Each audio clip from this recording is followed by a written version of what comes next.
Money making in Elite has been a ever-changing landscape pretty much since launch of the game. Today we're going to take a trip all the way back to the start, see how it all started, and continue the story all the way up to today.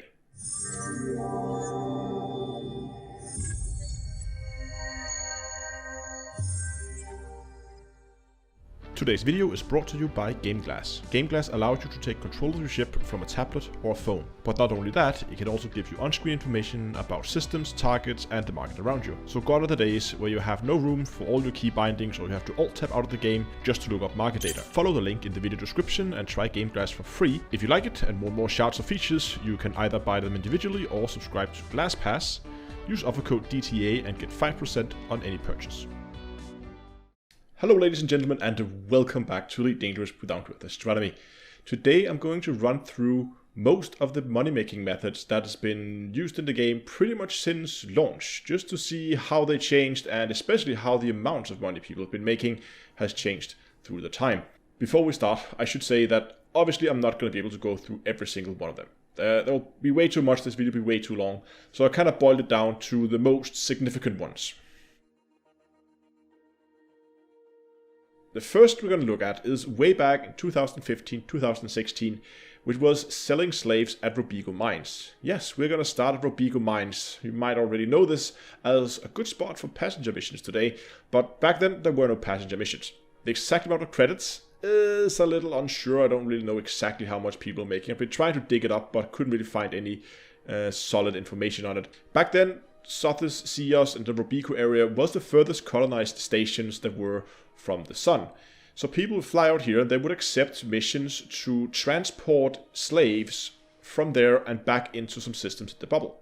Doing that could net you a very healthy amount of money, but people never really transported them back. No, you see, what people did was they just abandoned the missions. This would obviously give them a small hit to their reputation with the local factions, but it would leave the slaves in their cargo hold. They would then sell those slaves back to the market, regaining the reputation they endorsed, as well as a very healthy amount of credits. Once they sold all their slaves in the cargo hold, they would go back into the mission board and accept new missions for getting more Imperial slaves, meaning they could just sit there, never undocking, just cycling slaves into the cargo hold, sold to the market, into the cargo hold, sell it to the market, and they would just keep doing that over and over and over again. So I would expect the credits per hour to be quite significant as long as you could keep finding missions, and back then that wasn't really an issue. Next we're going to jump to late 2016, where the first skimmer mission gold rush was in place in the game. Back then people were making around 40 million per hour, and yes, that was a gold rush back in 2016. Method was relatively simple. You would stack up skimmer attack missions where you have to fly to a surface base. Skimmers will spawn and you would have to go down and destroy them. Now the intent was, of course, you would go out in your SRV and fight the skimmers, but what you did instead was just fit dumbfire missiles on your ship. You hovered over the base. When you went close enough to the base, the skimmers would spawn. You blasted the whole base with dumbfire missiles, the skimmers exploded, and you completed all the missions. Killing one skimmer would count towards all the different missions. That is of course different today, but back then killing one skimmer would give you +1 for all the different missions, meaning you could stack up 20 missions, go out, and they would often ask you to kill 6 to 12 skimmers, and you could easily kill 4-6 skimmers with a single volley, so just a few missiles and you were good to go. People were making some decent money. 40 million back in 2016 was definitely very healthy. Then in February 2017, we started with the first gold rush in Quince. Quince is another system located far, far away from the bubble, very isolated system. Many of you will of course remember this system being the home of multiple gold rushes through the time. And in 2017 we got the first gold rush in Quince. This was around scanning surface outposts. So you would pick up missions that would ask you to go to a planet, scan a beacon at the planet, and then come back. The missions back then would often pay like 300 to 500,000 per mission. Stacking up 20 missions, of course, you could make some decent money per run. For some reason, all the different missions would all stack on top of each other. So just scanning one beacon would complete all your missions. So you just had 20 missions, landed on the planet where the service output was. You scanned a beacon, all your missions was complete, and you could then either fly back, or if you really wanted to save some time, you would just self-destruct your ship, and you were back at the station, hand in all the missions, pick up the next 20 missions, and rinse and repeat. Back then people were making around 30 million per hour doing this, and it was nerfed in patch 2.3, where Frontier introduced a mission limit for certain types of missions, meaning that if you had more than three or more missions in accepted missions of a given type, the mission board would stop offering those missions. And that were primarily the scanner missions we just talked about, as well as the skimmer missions. In April 2017, another money-making method in Quince popped up. Another station in the same system, this time revolving around passenger missions. Now in Quince there are 2 passenger beacons, and what you could do is you could go to one of the stations in system, you could pick up passengers who just want to go to the local beacon to scan those. There are of course 2 different beacons, meaning ideally you should need to run to both of them, but there was a bug in the game, meaning that if you scanned just one beacon, it would complete all the missions for both of the beacons. So if you had 10 missions going to the first beacon and 10 missions going to the second one, you just had to go to one of them, scan them all, and you were good to go back to the station and hand in your missions. This was nerfed in July 2017, where Frontier introduced a change that meant that you would never get passenger missions to the system where you picked it up in. I mean, you will have to go to at least a neighboring system, and that of course completely killed that method. But while this was running, then suddenly the scanner missions popped back in, because commanders had found a way to work around the 3 mission limit that we talked about earlier. And now this was actually a significant increase. It was the first time we were beginning to see over 50 million per hour gold rushes. Exactly the same missions we talked about before, the scanner missions, but what people would now do was they would take 2 missions, the board would still offer them, and then when you have 2 missions accepted, you would begin to board hop. Simply just log out to the menu, log back in, out to the menu, back in. Keep just logging in, board hopping, until you found a board with plenty of good missions, and then you would accept all of them.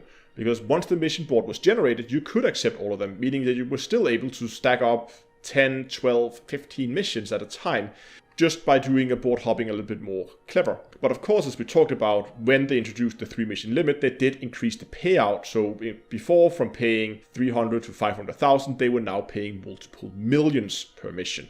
Now they did also make a change, meaning that scanning one beacon wouldn't complete all the missions. But the problem was all the different sites would scan on top of each other's. And a funny thing was, these sites that you would have to scan the beacon at always have a few containers lying around with bio-waste, but because all the sites were spawning exactly on top of each other, you would suddenly have this huge pile of bio-waste lying around. But that also means all the beacons were also stacked on top of each other, meaning you would have the beacon come up, you would scan it, and you could kind of see one going down, but there was still one available. You would just scan, keep scanning the same beacon over and over again. So yes, it was a little bit slower, but in general it was a huge buff to the credit income, earning people around 70 million per hour.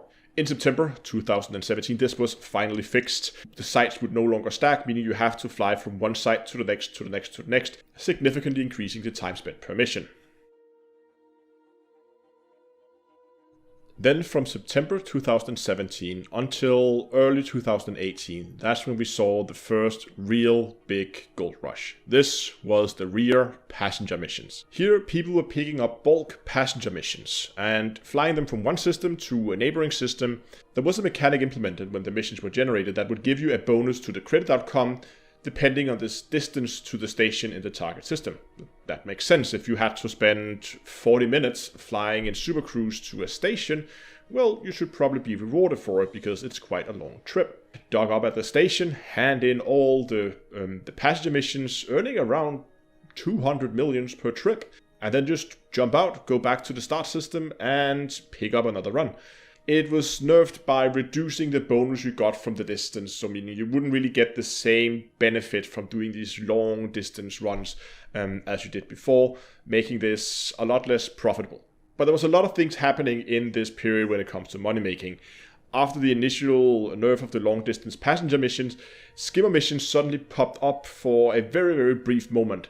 It turned out that the 3 mission limit was somehow removed. Why? I'm not really sure, but we've seen this before where a micro patch is launched that's going to fix something, but next time we then saw a larger patch, then that fix was rolled back. And I think what's happened is they make this micro patch but forget to include it in the code for the big patch, and then something get messed up and that change was rolled back. So for a very brief moment you had skimmer missions popping up again. You will see this again and again. Skimmer missions would constantly pop up. We also have the passenger missions reappear in another system. This was not as effective as the rear missions. I mean, you would have to go and pick up missions from multiple stations, but the distance you had to travel to the target station was also much, much greater. I think it was at least over 1 million light seconds, so it was quite a bit of a trip and would take quite a bit of time, which kind of made up for the additional time you had to do collecting missions, and also kind of made up for some of the drawbacks you did for not getting the same amount of credit from the long distance you had to travel. We're now going to move forward to March 2018, and I think this is, when it comes to Elite, this is, in my mind, one of the most beautiful golden eras of money-making methods that's ever been in Elite. And this was the wing, cargo, source, and return missions. Now, the missions people were running was basically missions, well, wing missions, where you would have to go and source a specific material. These would pay a large amount of money for the material, but again, you had to source it yourself, meaning you would have to pay for it at another station. So if you're running this solo, you could probably expect somewhere in the vicinity of like 18 million per hour. But what people were doing was they would wing up, and everybody in the wing would get the mission to go and source a specific material. Or it could be different materials, it doesn't really matter. They would find a good source and return wing mission, and then they would just complete their own mission. They would go out, they would buy the material they need to source, fly it back. It was often thousands of tons, so you might have to do multiple trips, meaning that, of course, you only paid for your own mission, but when the others completed their mission, you would get the full amount for their mission. So let's say that you have a mission that pays you, I don't know, let's say 40 million for completing, or for sourcing 200 or 2,000 tons of some material.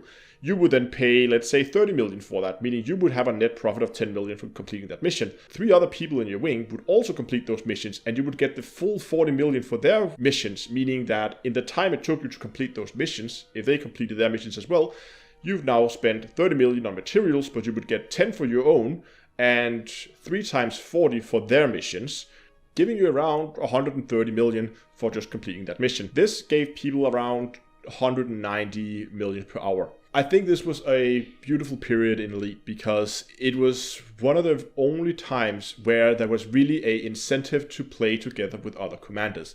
People were joining up. I've even set up on my Discord server specific channels where people go and find other commanders. We had multiple chat channels where people were sitting in wings running these missions together. And it was really nice to see people actually going out, playing the game together. And a lot of friendships were made, I think, in that period where people would actually sit down and have a chat with people while they were running the missions anyway. But as you've seen so far, all of these money-making methods have all somehow revolved around picking up specific missions from the mission board. Now, this was shut down after Frontier. I believe it was in the 3.3 update. I'm actually not 100% sure, but I think it was in that update where they introduced a dedicated mission server. And this is, of course, what we have today, where the mission board will only refresh every 10 minutes, and it's the same mission board regardless of what instance you're in, whether you're an open, solo, or private group. Before that, it wasn't. You would get different mission board, and that was what allowed all of this to work, because if you need to stack up 20 missions, you would just go to solo, pick up all the missions, then go to private, pick up all the missions, go to open, pick up all the missions, and then back to solo, and you would probably have gotten a new board by then. And people just keep cycling around like that until they had all the missions they needed. But with the dedicated mission server, that meant that the missions board was now tied to you as a commander, making it a lot more difficult to stack up enough missions. But it was also here in the late 2018 that the new changes to mining were introduced. Before these changes, mining was a ridiculous activity where you wouldn't make any money. It was fun, I enjoyed it, but you would be hard pressed to push over 5 million per hour. Often you would probably expect anywhere between 3 and 4 million per hour mining, and it was not really profitable at all.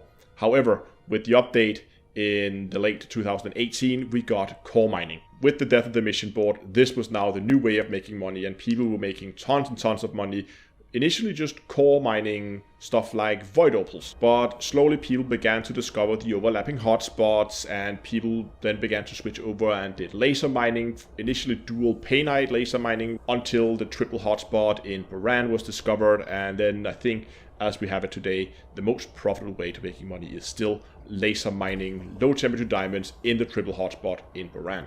Of course, it's worth mentioning here the January update we had in January 2020, so this year, where supply and demand was added for these materials, significantly reducing the profit from especially coal mining and some other laser mined materials, but for some odd reason leaving low temperature diamonds mostly untouched, so that's still a very profitable way to make money.